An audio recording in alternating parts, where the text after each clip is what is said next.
Hello my dear students, स्वागत करती हूँ आप सभी का सितंबर शिल्पी होम साइंस क्लासेस में। फ्रेंड्स, आज की क्लास में हम लोग करने जा रहे हैं प्रैक्टिस सेट, और ये प्रैक्टिस सेट आपका प्रोटीन से है। जो आपके प्रीवियस या पेपर में जितने भी आपके प्रोटीन से क्वेश्चन पूछे गए हैं उसको हम लोग कंप्लीट करेंगे।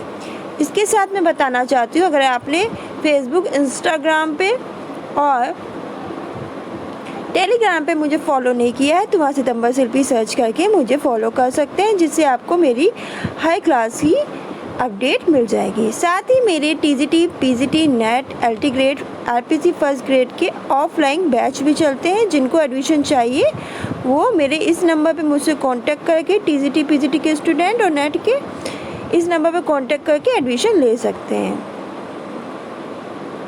चलिए शुरू करते हैं आज का सेट। तो ये है आपका प्रैक्टिस सेट 13। इससे पहले कि अगर आपने सेट नहीं देखे हैं तो आप मेरी प्लेलिस्ट में जाइए और वहाँ लिखी देखिए इम्पॉर्टेंट क्वेश्चन MCQ करके एक बनी होगी लिस्ट, उसी में जाके आप इसके पहले की वीडियो देख सकते हैं, सीरीज़ देख सकते हैं। चलिए शुरू करते हैं आज की क्लास। तो पहला क्वेश्चन है आपका, समानता कम प्रोटीन वाला आहार दिया जाता है। समानता कम प्रोटीन वाला आहार किसे दिया जाता है ये बताइए। तो ये क्वेश्चन है, ये क्वेश्चन आपका पूछा गया है टीजीटी, ये आपका क्वेश्चन पूछा गया है पीजीटी 2009 में। समानता कम प्रोटीन वाला आहार दिया जाता है किसे? तो ये क्वेश्चन पूछा गया है आपका पीजीटी 2009 में। तो आपको पीलिया एक ऐसा रोग है, जो पीलिया है वो पीलिया रोग एक ऐसा रोग है जो किसी कारणवश शरीर में पित्त, यानी जो पीलिया रोग है वो किसी कारण शरीर में पित्त यानी रक्त में जो रक्त होता है, रक्त में बिलीरुबिन की मात्रा बढ़ जाने के कारण होता है। और जो इस रोग से पीड़ित होता है, जो पीलिया रोग से पीड़ित होता है, उस व्यक्ति का जो पेशाब होती है वो पीली होती है। नाखून, त्वचा और आँखों का रंग कैसा होता है? येलो होता है, पीला होता है। तो पीलिया रोग से जो पीड़ित व्यक्ति हैं उन्हें कैसा कम प्रोटीन वाला आहार देना चाहिए, अल्प मात्रा वाले प्रोटीन का आहार देना चाहिए। फिर नेक्स्ट क्वेश्चन है, समानता मनुष्य को प्रोटीन की कितनी मात्रा दी जाती है? समानता यानी नॉर्मली मनुष्य को प्रोटीन की कितनी मात्रा दी जाती है, ये आपका पीजीटी 2009 में पूछा गया था। तो देख लीजिए, प्रोटीन मनुष्य के लिए आवश्यक इम्पॉर्टेंट एलिमेंट्स है, तत्व है। तो भार में जब क्या होता है कि जब भार में सजीव कोशिका, जो सजीव कोशिका होती है, तो भार में जो सजीव कोशिका का लगभग 15% भाग और मृत सूखी कोशिका का 50% भाग प्रोटीन होता है। तो याद रखिएगा, सजीव भार में सजीव कोशिका का 15 और मृत और सूखी कोशिका का 50% भाग प्रोटीन होता है। और इसी के साथ मैं बता दूं, जो समानता किसी साधारण व्यक्ति को लगभग 4 ग्राम प्रति किलो के हिसाब से दिया जाता है। 4 ग्राम प्रति किलो के हिसाब से दिया जाता है। 4 ग्राम, इस बात को अच्छी तरह से नोट कर लीजिए। ये क्वेश्चन पूछे जाते हैं, ग्राम कितने ग्राम मात्रा देनी चाहिए, ये सब क्वेश्चन आते हैं।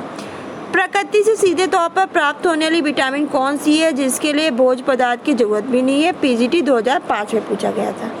तो आपको पता है ना कि प्रकृति से सीधे तौर पर प्राप्त होने वाली विटामिन, भाई सबको पता है, सूर्य की किरणों से प्राप्त होती है विटामिन डी। ये क्या होता है? वसा में घुलनशील विटामिन है। कैसा?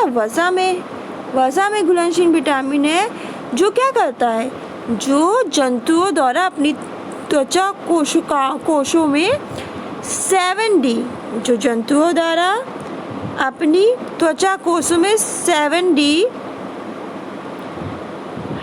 हाइड्रोकोलेस्टेरॉल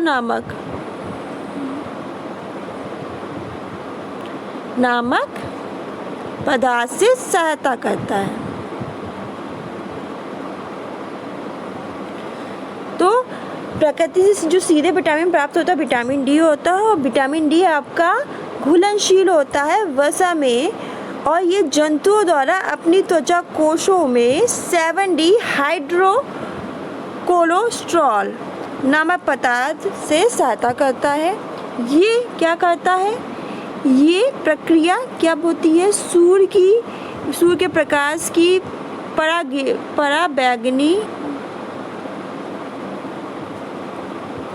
किरणों के प्रभाव से। तो जो सूर्य के प्रकाश की जो पराबैंगनी किरणें हैं उनके प्रभाव से होती है, जो हमें विटामिन डी मिलता है। तो किससे मिलता है? सूर्य की पराबैंगनी किरणों से। और इस प्रक्रिया को हम धूप की विटामिन भी कहते हैं। तो इसको क्या कहते हैं? धूप की विटामिन कहते हैं। साथ ही ये क्या कहता है? विटामिन डी जो है वो बच्चों की, अगर इस विटामिन डी की कमी हो जाए तो बच्चों में रिकेट्स और जो वयस्क है उनकी हड्डियां कैसी होती हैं? कमज़ोर हो जाती हैं विटामिन डी की कमी से।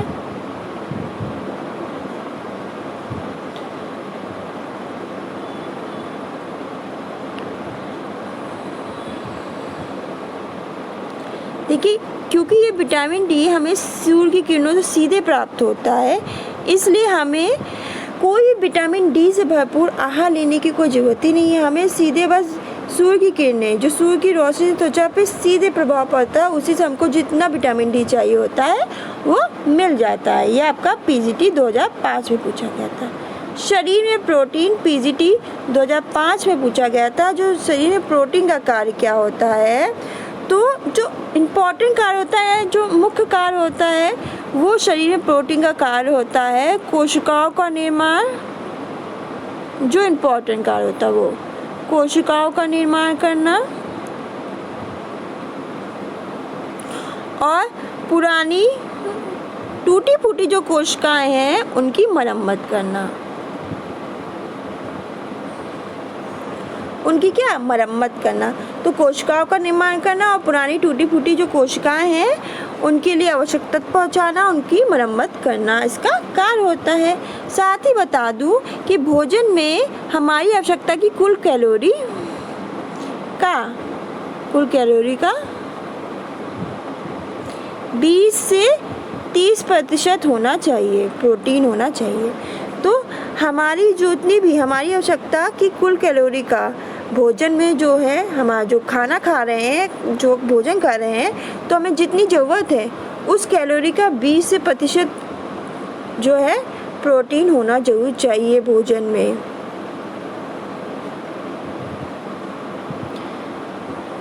साथ ही बता दूं आपको, 1 ग्राम जो आपका नॉर्मली 1 ग्राम प्रोटीन में, जो आपका 1 ग्राम प्रोटीन है उसमें 4 कैलोरी ऊर्जा होती है।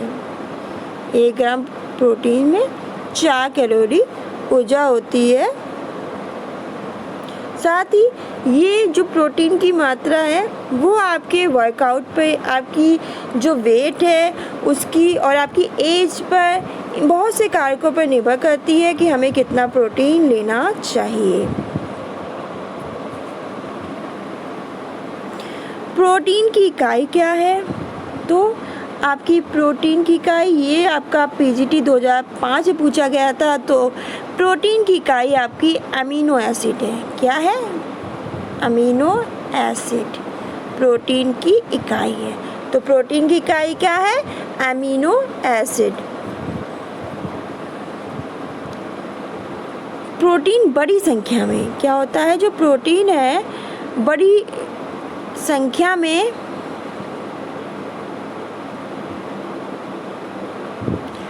अमीनो अम्ल,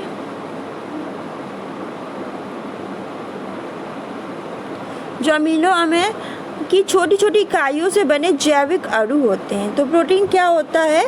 बड़ी संख्या में अमीनो अम्ल से बने हुए, छोटी छोटी इकाइयों से बने हुए जैविक अणु होते हैं। अमीनो अम्ल समूह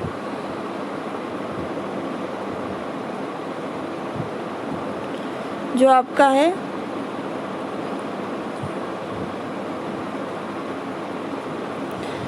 अमीनो अम्ल समूह -NH2, इसको शॉर्ट फॉर्म में कहते हैं, और कार्बोक्लासिक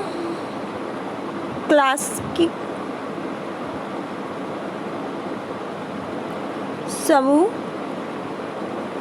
जिसे हम कहते हैं -COOH, दोनों मिलकर किसका निर्माण करते हैं? अणु का। प्रोटीन में अमीनो अम्ल की इकाइयाँ पेप्टाइड, प्रोटीन में अमीनो अम्ल की इकाइयाँ पेप्टाइड नामक विशिष्ट लिंकेज से जुड़ी होती हैं। ये सब लिख लीजिए, पेप्टाइड नामक विशिष्ट लिंकेज से जुड़ी होती है।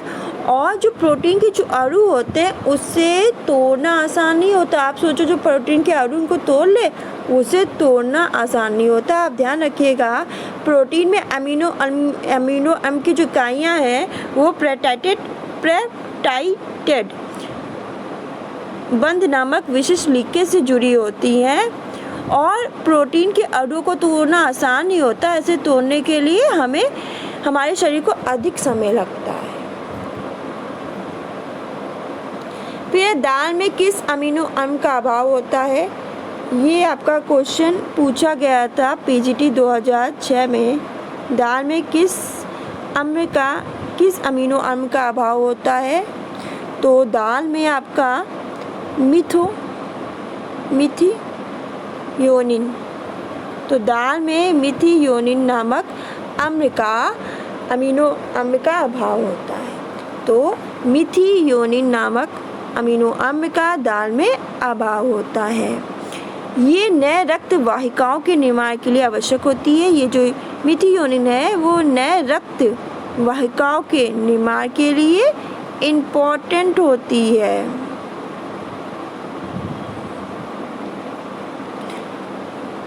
और ये दलहनी फसलों में, साथ ही मैं बता दूं, दलहनी फसलों में ये बिल्कुल इसका अभाव होता है, ना की मात्रा होती है इसका। दलहनी फसलों में इसका अभाव पाया जाता है। फिर इमली का प्रयोग किसे साफ करने में करते हैं? ये TGT 2005 में पूछा गया था। तो आपको बता दूं, इमली का प्रयोग हम पीतल के जो बर्तन है उनको साफ करने में, पीतल के बने ढांचे को साफ करने में करते हैं। इमली में आप थोड़ा डिटर्जेंट मिला के उसका प्रयोग करेंगे तो इससे उस पीतल के जो बर्तन है ढांचा साफ हो जाएगा, क्योंकि इसमें पाया जाने वाला अम्ल इसकी सहायता करता है और बर्तन को, यानी जो बर्तन है ढांचा, उसको साफ कर देता है। प्रोटीन का पाचन होने के पश्चात वह परिवर्तित हो जाता है। तो प्रोटीन का पाचन हो जाने के बाद परिवर्तित हो जाता है, ये आपका क्वेश्चन पूछा गया था TGT 2009 में। तो प्रोटीन का पाचन होने के पश्चात वो अमीनो अम्ल में परिवर्तित हो जाता है, चेंज हो जाता है।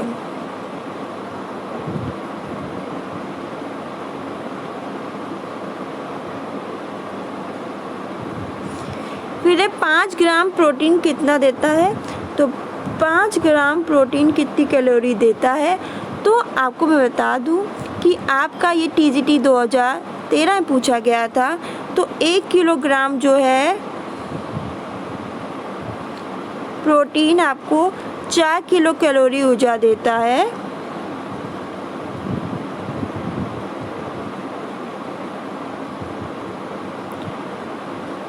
तो आपका 5 ग्राम प्रोटीन आपको 20 कैलोरी ऊर्जा देगा, किलो कैलोरी ऊर्जा देगा। प्रोटीन आपका, ये भी जान लीजिए, प्रोटीन एक जटिल कार्बनिक पदार्थ है। तो पूछा जाता है प्रोटीन कैसा पदार्थ है? तो प्रोटीन एक जटिल कार्बनिक पदार्थ है जिसका गठन किससे होता है? कार्बन, हाइड्रोजन,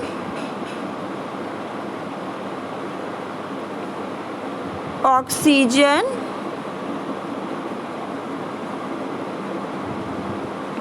और नाइट्रोजन